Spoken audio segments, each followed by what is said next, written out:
Capítulo 36. Tim. Tim Murphy, caído no Land Cruiser. O rosto pressionado contra a maçaneta, recobrava lentamente a consciência. Só queria dormir. Mudou de posição, sentindo a dor na face, no ponto apoiado no metal. Seu corpo inteiro doía. Braços, pernas e principalmente a cabeça, que latejava demais. Tanta dor só lhe dava vontade de dormir. Com esforço, ergueu-se, apoiando no cotovelo, e vomitou, sujando toda a camisa. Limpou a boca amarga de Billy com as costas da mão. A cabeça incomodava, sentia-se tonto e nauseado, como se o mundo se movesse, como se balançasse a bordo de um navio. Tim gemeu e virou de costas, afastando-se da poça de vômito. A dor de cabeça o obrigava a respirar ofegando e continuava enjoado, como se balançasse. Abriu os olhos e olhou em volta, tentando identificar o local onde se encontrava. Estava dentro do Land Cruiser, mas o carro devia ter caído de lado, porque seu corpo se apoiava na porta do passageiro. Viu o volante e além dele os galhos de uma árvore, agitados pelo vento. A chuva estava parando, mas os pingos ainda o atingiam, entrando pelo para-brisa destruído. Ele olhou curioso para os fragmentos de vidro. Não se lembrou do modo como fora quebrado. Não se lembrava de nada, só que estavam parados na estrada. Conversava com o Dr. Grant quando o tiranossauro aproximara-se deles. Era sua última lembrança. Sentiu-se mal de novo e fechou os olhos até que a náusea passou. Notou então um ruído ritmado, como o de um barco. Tonto e enjoado, parecia que o carro se mexia debaixo dele. Mas quando abriu os olhos novamente, viu que era a pura verdade. O Land Cruiser se movia mesmo, balançando de um lado para o outro. O carro inteiro balançava. Com esforço, levantou-se. De pé na porta do passageiro, espiou pelo para-brisa estraçalhado. Só viu a densa folhagem, agitada pelo vento. Mas aqui e ali enxergou falhas, e além da folhagem o solo, que estava... O solo estava a 6 metros de distância. Ele arregalou os olhos, sem entender nada. O Land Cruiser, de lado, encontrava-se preso entre os ramos de uma árvore grande, a 6 metros do chão, movendo-se de um lado para o outro com o vento. Merda! Ele exclamou. O que faria agora? Ficou na ponta dos pés e olhou para fora, tentando ver melhor, agarrando-se no volante para ter um apoio. O volante girou na sua mão, e com um estalo audível, o Land Cruiser mudou de posição, caindo quase 1 metro no emaranhado de galhos. Tim olhou para baixo e viu o chão distante. Merda, merda, Tim repetia. Merda, merda. Outro estalo, e o Land Cruiser caiu mais um pouco. Ele precisava sair de dentro do carro. Olhou para os pés. Estava pisando na maçaneta. Agachou-se, ficando de joelhos para analisar o trinco. Não enxergava direito no escuro, mas notou que a porta estava amassada e não abriria. Tentou baixar o vidro da janela, mas também ele emperrou. Depois, pensou na porta de trás. Talvez conseguisse abri-la. Debruçou-se sobre o banco e o Land Cruiser balançou. Cuidadosamente, Tim chegou à traseira e girou a maçaneta da porta, emperrada também. Como sairia dali? Ouviu um som resfolegante. Olhou para baixo. Uma sombra escura passou. Não era o tiranossauro. A forma era mais atarracada e parecia arrastar algo ao se mover. A cauda balançava de um lado para o outro e Tim viu seus longos espinhos. Era o estegossauro, aparentemente recuperado de sua doença. Tim tentou imaginar para onde teriam ido as outras pessoas. Genaro, a doutora Settler e o veterinário. Na última vez em que os vira, encontravam-se próximos aos estegossauros. Há quanto tempo isso ocorrera? Ele olhou o relógio, mas o vidro se quebrara. Não dava para ver os números. Tirou-o do pulso e jogou-o fora. O estegossauro fungou e seguiu em frente. Agora, o único som era o assobiar do vento nas árvores e os estalos do Land Cruiser quando balançava lá no alto. Ele precisava sair do carro. Tim agarrou a maçaneta e tentou forçá-la, sem êxito. Não se movia nem um milímetro. Depois ele entendeu o que estava errado. A porta traseira fora trancada. Tim ergueu o pino e girou a maçaneta. A porta traseira abriu-se para baixo, batendo em um ramo. A abertura era estreita, mas Tim achou que conseguiria passar. Segurando o fôlego, ele voltou lentamente para o banco de trás. O Land Cruiser estalou, mas manteve sua posição. Agarrando as dobradiças da porta com as duas mãos, Tim desceu lentamente, passando pela fresta. Ficou deitado de barriga na porta aberta, as pernas para fora do carro. Com extremo cuidado, mexeu os pés no ar até encontrar um apoio sólido, um galho, e apoiou o peso nele. Assim que o fez, o galho cedeu e a porta terminou de se abrir, jogando-o para fora do Land Cruiser. Tim caiu. As folhas arranharam seu rosto, o corpo batendo nos galhos, a dor intensa dominando seu raciocínio, a luz forte na cabeça. Um galho grande susteve sua queda. Tim estava sem fôlego. O estômago doía muito com o impacto. Ouviu outro estalo e olhou para o Land Cruiser, uma imensa sombra negra a 1,5 metros da sua cabeça. Outro estalo. O carro escorregou um pouco. Tim esforçou-se para continuar, para descer. Ele gostava de trepar em árvores. Era bom nisso. E aquela era fácil. Os ramos próximos uns dos outros. Parecia uma escada. Crac! O carro deslizava cada vez mais. Tim apressou-se na descida, escorregando nos galhos molhados, sentindo a seiva pegajosa nas mãos. Tenso. Não descera mais do que 1 metro quando o Land Cruiser deu o estalo final e lentamente embicou para baixo. Tim viu a grade verde, os faróis apontando em sua direção, e depois a queda livre do veículo, ganhando impulso na descida, batendo no galho onde se encontrava. Então o carro parou. Tim viu-se a poucos centímetros da grade amassada, virada para dentro,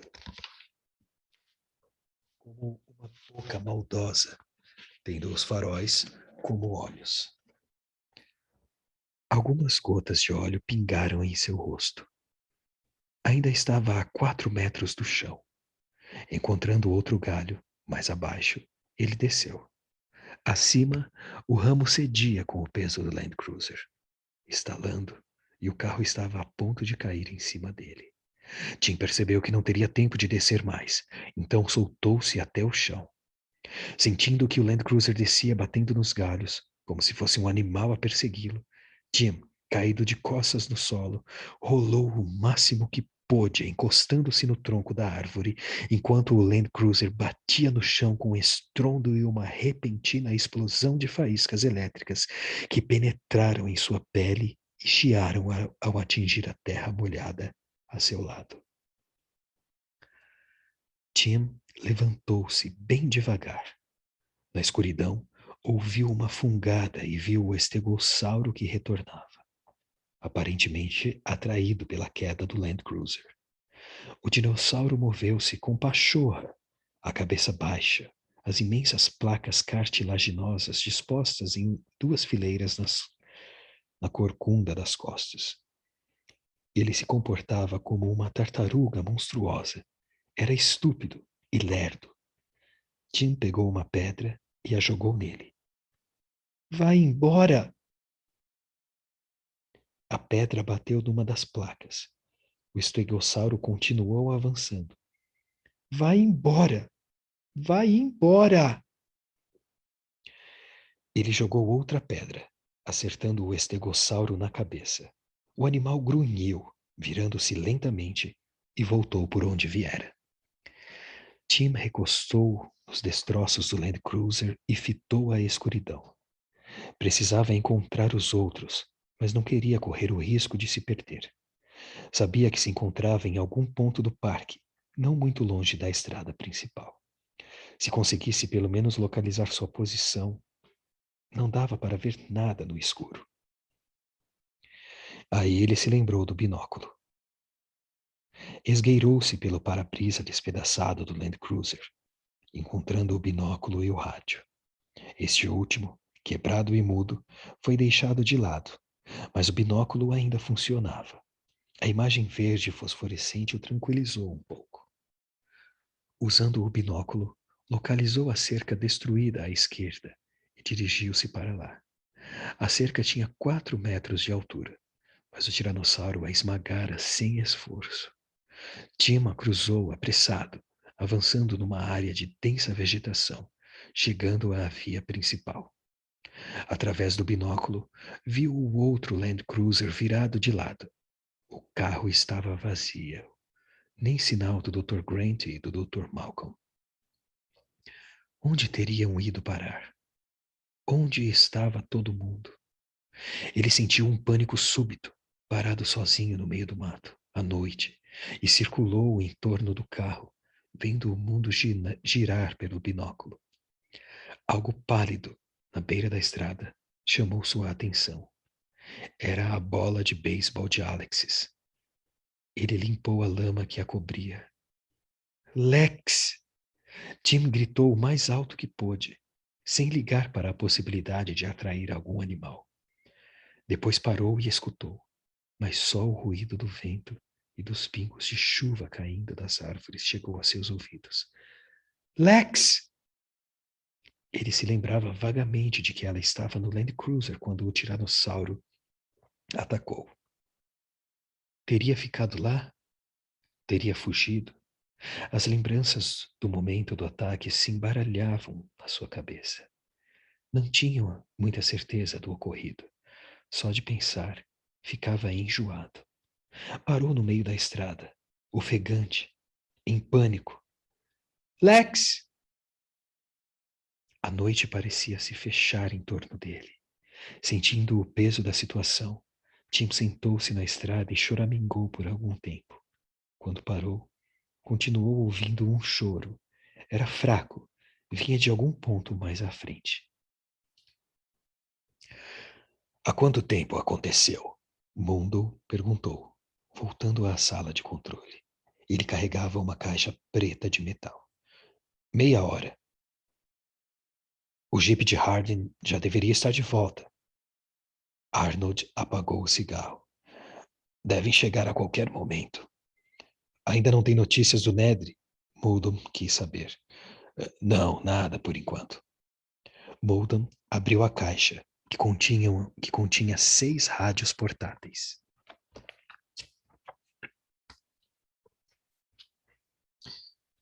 Distribuirei os rádios para o pessoal do serviço no prédio, disse, entregando um para Arnold. Carregue-os primeiro. São rádios de emergência, mas não costumamos usá-los. Precisam primeiro de carga na bateria. Deixe carregando por uns 20 minutos e depois tente contatar os carros. Henry Wu abriu a porta que indicava fertilização e entrou no laboratório escuro. Não havia ninguém lá. Aparentemente, todos os técnicos ainda jantavam. Wu seguiu direto para o terminal de computador e chamou os arquivos de DNA, que precisavam ser guardados no computador. O DNA era uma molécula tão grande que cada espécie ocupava 10 gigabytes do disco óptico, com os detalhes de todas as iterações. Precisaria checar todas as 15 espécies, percorrer uma massa enorme de informações. Ainda não entendia bem por que Grant considerava o DNA de Han importante. O próprio Wu, com frequência, não distinguia um DNA do outro. Afinal de contas, a maior parte do DNA das criaturas vivas era basicamente o mesmo. O DNA era uma substância incrivelmente antiga. Os seres humanos que andavam pelas ruas do mundo moderno carregando seus bebês rosados pouco paravam para pensar que o centro de tudo, uma substância que iniciara a dança da vida, era um produto químico quase tão antigo quanto a própria Terra. A molécula de DNA terminara sua evolução essencial havia mais de 2 bilhões de anos. Pouco se modificara desde aquela época. Apenas algumas poucas combinações de genes antiquíssimos, mais nada. Quando se comparava o DNA do homem com o DNA de bactérias, percebia-se apenas 10% das cadeias revelava diferenças. Essa variação mínima convencera o Wu a utilizar qualquer DNA disponível. Ao fazer os dinossauros, manipulara o DNA como um escultor usa o mármore ou o barro. Ele havia criado à vontade. Iniciou o programa de busca do computador, sabendo que levaria 2 ou 3 minutos para pesquisar tudo. Ergueu-se e caminhou pelo laboratório, checando os instrumentos em decorrência de um antigo hábito. Observou o termômetro do lado de fora da porta da câmara frigorífica, que registrava as temperaturas do freezer no decorrer do dia. Viu que havia uma variação no gráfico. Estranho, pensou. Significava que alguém entrara na câmara. Não fazia muito tempo, aliás. Cerca de meia hora. Mas quem entraria na câmara à noite? O computador emitiu um som de bip, indicando a busca dos dados tinha sido completada. Wu aproximou-se para analisar os resultados, e quando viu a tela, esqueceu-se de tudo que se referia ao freezer e ao gráfico de temperatura.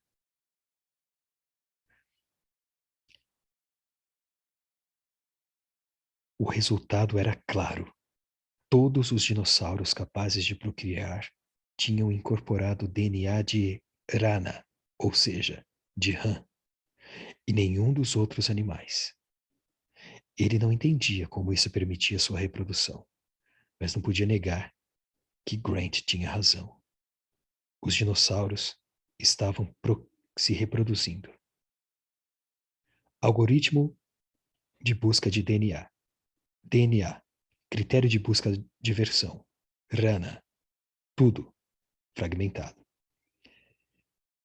DNA incorporado. Fragmentos de RAM.